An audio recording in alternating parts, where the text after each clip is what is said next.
Hello and welcome back to our super little Alpine YouTube channel. Yes, Alpine, because even though we go to Greece and we're chasing the sun, we, as usual, are cold. But anyway, we're in the most famousest place in the whole of Austria, a place called Hallstatt. If you watched us last week, you know that we have made our way across Europe. If you watched us last week, I'm surprised you tuned in to watch again. Across Europe to Germany. We stayed in Luxembourg, the Palatinate Forest, and then spent a few nights along the romantic road. And there was no romance, because we banned that many years ago in our relationship after our second child. No relevance at all. And we ended up in Schwangau, of course, with the beautiful castles. Yesterday we drove on into Austria. We're now just over 700 miles into our trip and we are just outside Hallstatt, which is behind those trees there. Today's Monday the 10th, it's Steve's birthday and we're going to have a lovely day out over at Hallstatt. It's a UNESCO site, of course. And we're going to go up on the mountain via Vernacular. But first, we need to go and catch the ferry across the water to Hallstatt.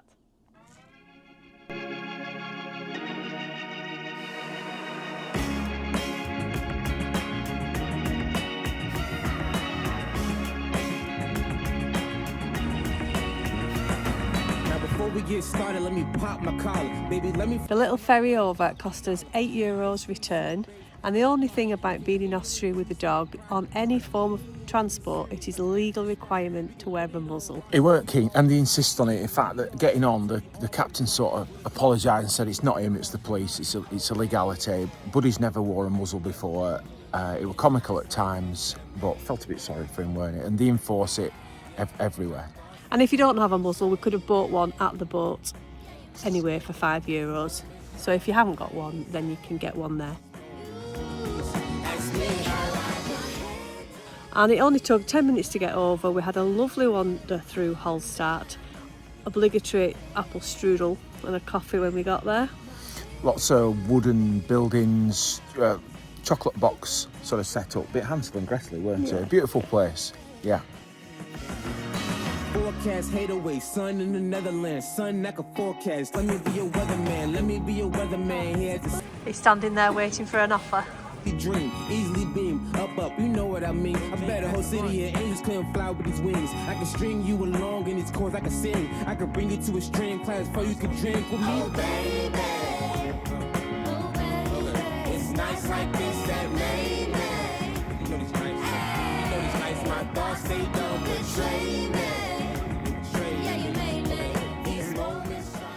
And then we got the vernacular up to the skywalk, which again Buddy had to wear a muzzle.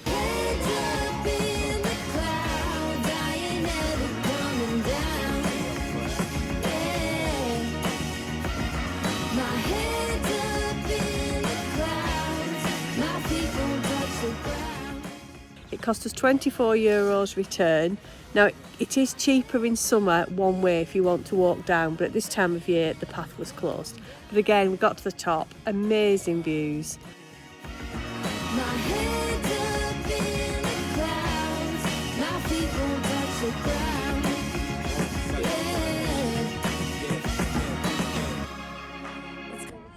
I can just see the van down there.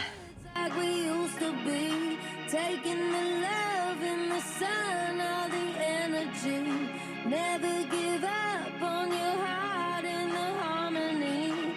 Oh, it could be a dream, baby, it's you and me. Let's call up the neighborhood kids like we used to. And we had food. And beer, a dark beer, Schwarz beer. And goulash soup, which was absolutely delicious. So a great day all in all.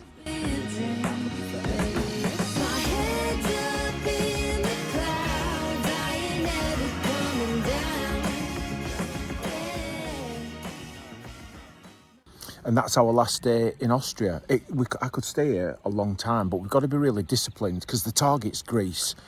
And if we just stay everywhere that we really like, we'll never get to where we're going. So we are about to leave Austria. The night before we came into Austria, we bought a vignette online. A digital vignette cost us €12 and something, and it means we can use the toll roads. Last night we did the same thing for Hungary, which means again we can go on the faster roads, which gets us across the countries quicker and hopefully on a better standard of road. I think the difference between trying to avoid the vignetted roads or the toll roads and not is about, a good 3 hours. So for the sake of a few quid, it'd probably save us maybe a good half day, if not a full day of driving. So well worth it. So we're taking a route that we hadn't planned. We quickly looked for places last night. We are going to a Stellplatz Air style stop tonight. We booked it online last night and we're going to pay in local currency when we get there. And the local currency in Hungary is ferrets. Forints. Potato banana. Situations change, my friend. So we will see how far that we can. And a quick shout out to Tony, Sam and Gorgeous George, the dog, for letting us know that at this time of year the water is usually turned off at these sorts of places. So it's useful that we carry water with us. That's new. Your heart is beating fast. Your walls come down at last. You're free to forget about your past and all the worries that you had. Whoa, whoa, whoa, whoa, whoa, whoa. It's time to wake up.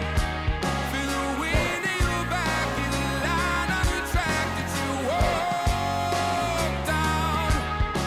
It's time to get out and see what's around you. We are in Hungary. I'm not hungry. I've just had some lunch, so I'm okay. We're in a little town called Sopron, just over the border from Austria, and we're in a little Stellplatz, which is really very cute. It's very cute because it's got some interesting cars. You can see one there, all fancied up, and there's 4 or 5 on site, and one that's not fancied up, a normal looking one outside, and they're Trabants. Now, interestingly, Trabants were built in the old East Germany in about 1957 right through to 1991. They were sort of a bread and butter car for your average working class man. Anywho, there's actually 11 Trabants in the UK still MOT'd. Who would have known? Now that is an interesting fact, more interesting than any UNESCO church you've ever heard of. Thank you. Are you finished? Yes. So on that note, we are going to head into the town and go and look at some interesting buildings. Pass it in, put it all on black, let it spin. You're bound to success, though right now you're the mess. You'll find your own way out. Whoa, whoa, whoa, whoa.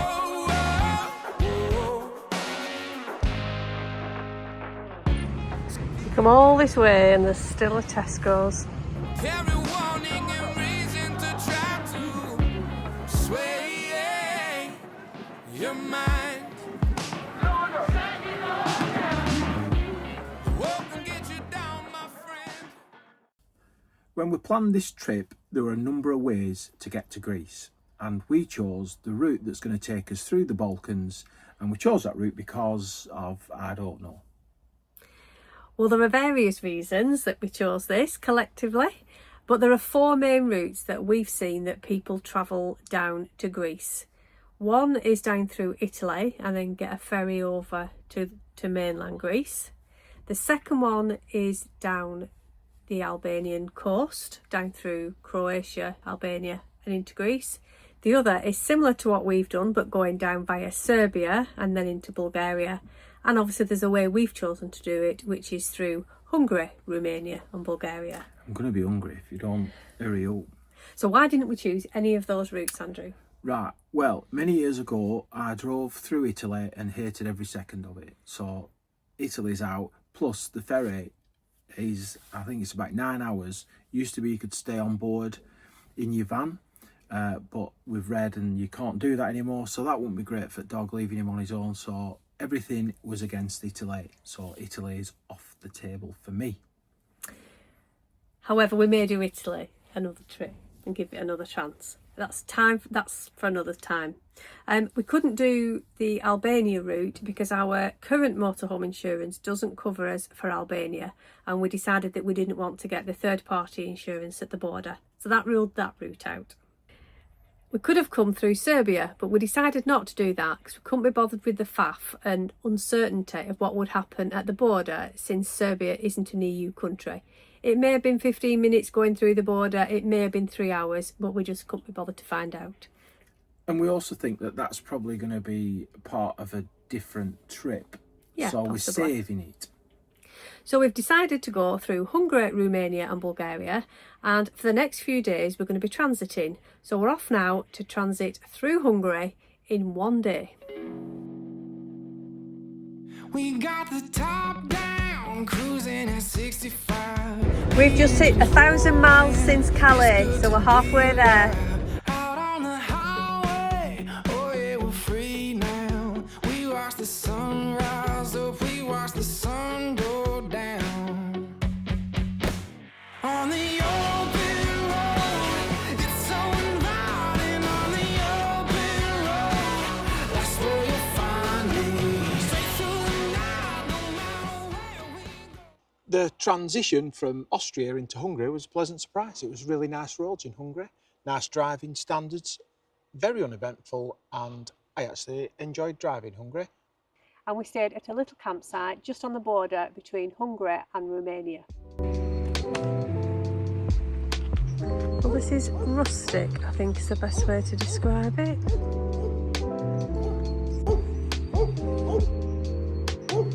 Joy, barky dogs. Richard the sausage dog, just quiet at the minute.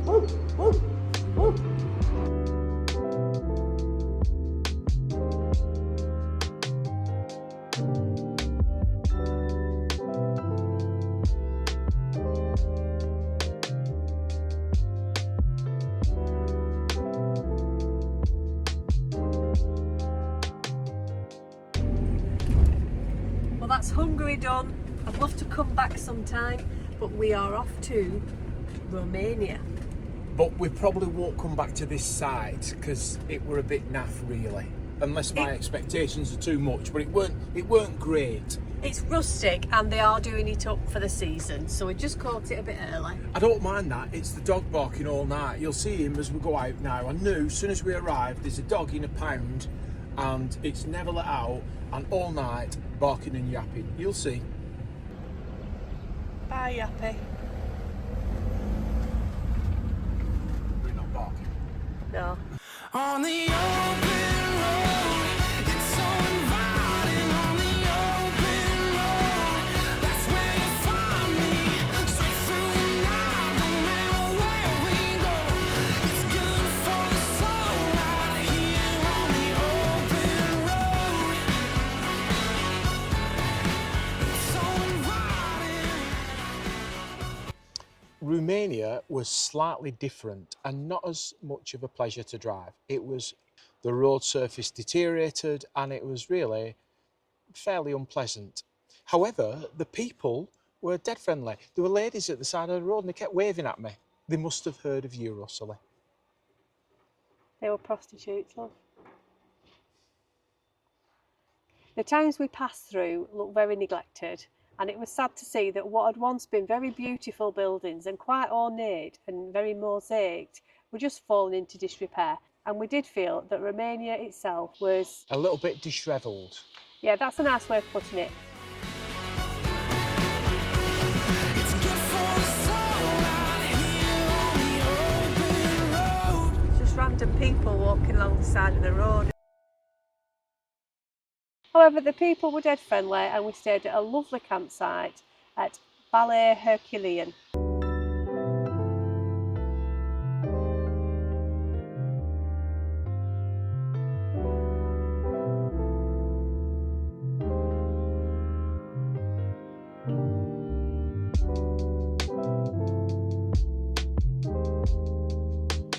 Good morning from Romania. Very cloudy Romania, but quite nice and warm. We drove down the west side of Romania yesterday. We're about halfway down to a lovely little valley. I say lovely, the scenery was lovely, some of the houses were lovely, but it did feel a bit run down. Bit dishevelled. Nevertheless, we've come to a little campsite called Camp Montana in a small village called Bale Herculean. What 3 words? Here. And allegedly, this is where Hercules stayed on one of his tasks. There you go. It's a thermal spa town. It's set in a lovely little valley. However, it is somewhat dishevelled, is a good way of putting it. However, everyone we've met has been super spiffy, friendly, so it's really quite nice. It's just, culturally, it's a bit noisy as well with dogs. You might be able to hear them in the background. We mentioned that in Hungary, dog out all night, yap, yap, yap. Well, I think that's this whole region, because everywhere we've gone, it's just been dogs barking, yap. You walk past the doorway and they come up snarling at you through the fence or through the gate. To be fair, like they've done in Spain and France, really. I think the difference here is there's a lot wandering the streets, not on a lead. Yes. But we manage it. Anyway, we gave this campsite 10 minutes notice because we were around the corner, and they were really welcoming, spoke fantastic English, and it's just a little family business in their backyard. They're obviously doing a lot of work at it, putting an outdoor kitchen in, but there's a toilet and there's a nice little picnic area. There are showers, there's electricity, there's an Elson, fresh water. And it's gated with CCTV, and it's got Wi-Fi.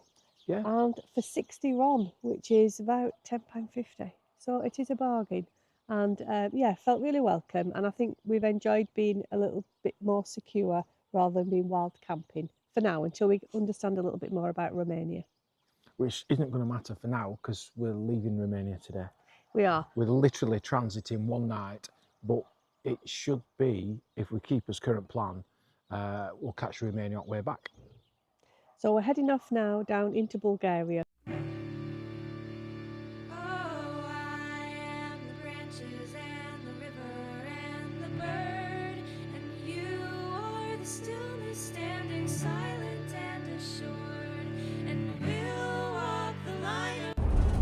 That's Serbia over there. The border goes right down the middle of the Danube.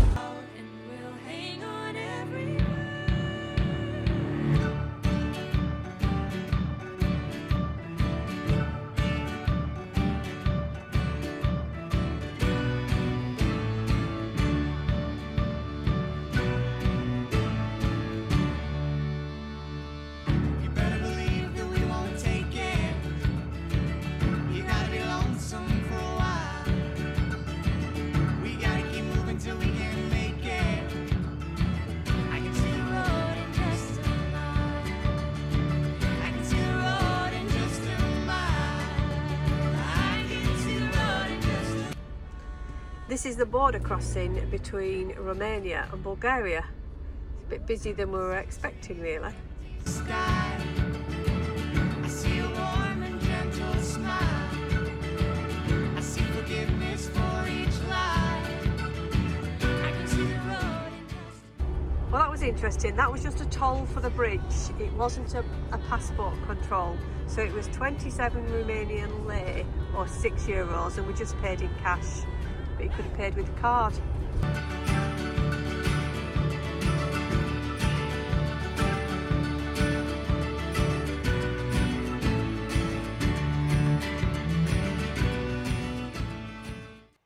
Just when we thought it couldn't get any worse, we entered Bulgaria, where the roads are horrific.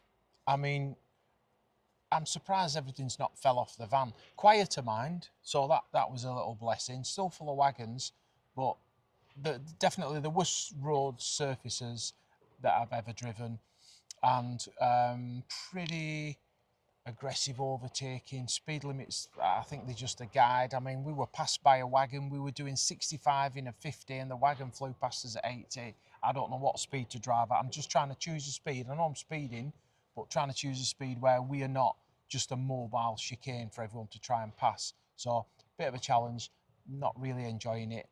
However, even more girls waving at me because they in Bulgaria have a lot of wavy girls. It's really sad to see so many girls on the roadsides. It's just tragic, and I know Bulgaria is a centre for sex trafficking, and it's just awful, really, really sad.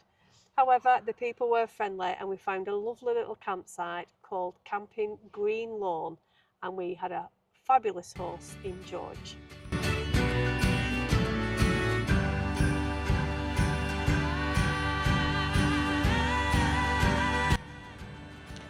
So this is Camping Green Lawn, just outside Sofia.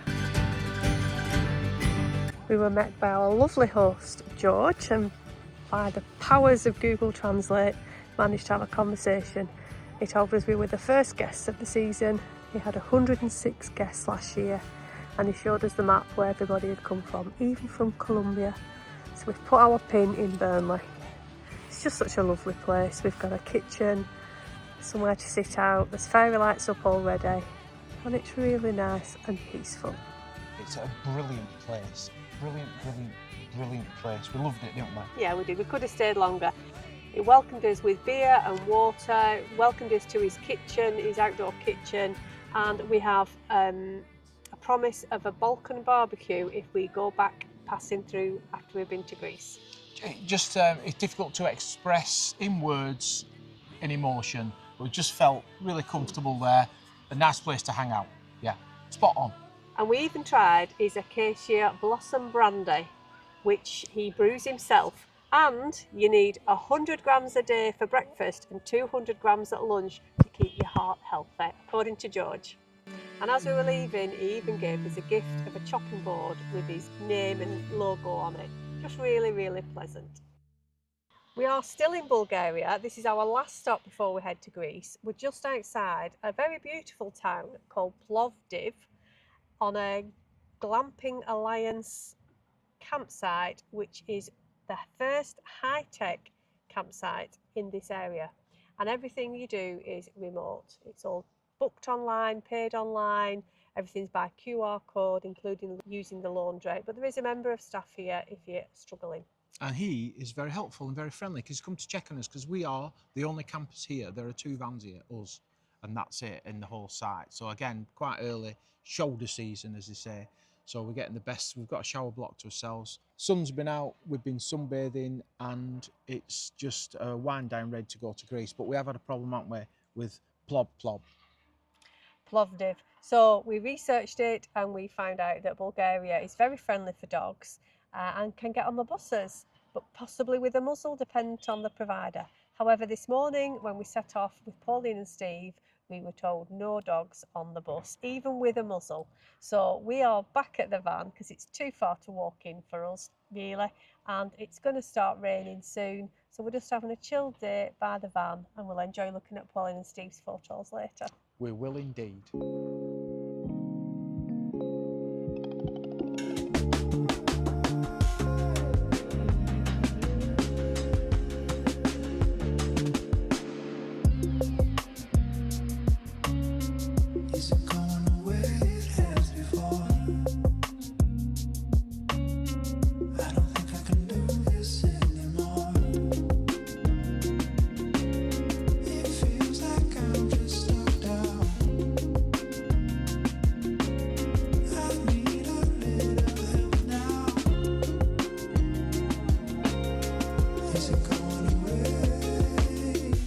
And if you can hear a lot of construction work in the background, it's just because this site is surrounded by a lot of modern new construction that's going on. It doesn't detract from the site itself, it's just a bit noisy during the day, quiet at night. Some blokes laying some concrete. But that's it for this vlog. This is our last day in Bulgaria. We have driven nearly 1,700 miles through 8 different countries to get here, and tomorrow we finally get into Greece. So join us next time and we will be very Grecian. thank you to the few hundred extra subscribers off our last video. Some people not happy, I must say, mainly with me. Definitely with you. Mainly with me, because I think I'm a miserable bugger and Or a bit of a show off. And a show off. So, but anyway, we've got lots of new subscribers, so welcome. Hope we don't disappoint. Thanks to all the people that have followed us for ages and engaged, commented, laughed and joked and give us the bants.